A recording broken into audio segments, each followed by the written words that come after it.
Vilniuje šįryt -22. Važiuojam į darbą, pasižiūrėsim, ar galim šiandien kažkam padėti. Beje, pilnatis. Na štai, pirmasis pacientas, Volkswagen Touran. Kliento nusiskundimas, kad blogai šildo kažkurį pusę, neatsimenu kuri, toj pašildysim ir patikrinsim. Pradedam nuo kompiuterinės diagnostikos. Klimato kontrolė neturi jokių nusiskundimų. Nustačiau abiejose pusėse karščiausią orą. 36 ir 20. Jo, keleivio pusė nešildo. Ieškosim priežasčių.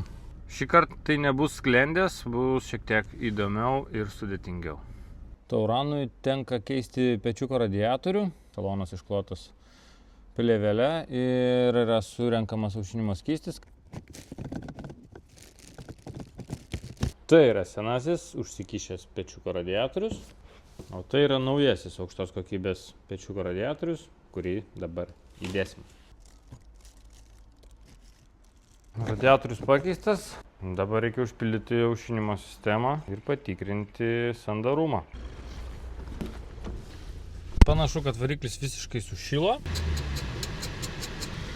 Žiūrim, ką turim. 51. Sausa, niekas nevarva. Sandarų galima bus surinkinėti, bet prieš tai pažiūrėkit, kas atsitiko.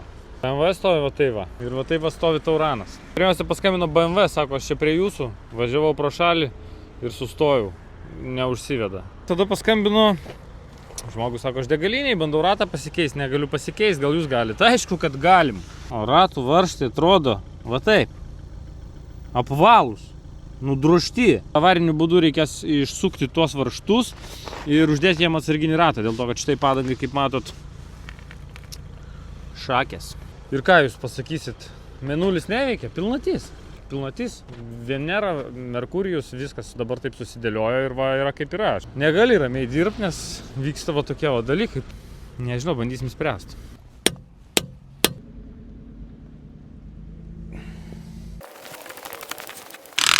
Tokios va būklės varžteliai pas mus. Visi savaip įdomus, visi savaip nuostabus. Dedam dabar atsarginį ratą. Ir padarom ką? Aišku, kad įdedam naujus varžtus. Ir kad tai nepasikartotų, šiek tiek patempame vario tepalu. Nemokamas patarimas, kai tikrinate automobilio padangų slėgį, nepamirškite patikrinti ir atsarginio rato.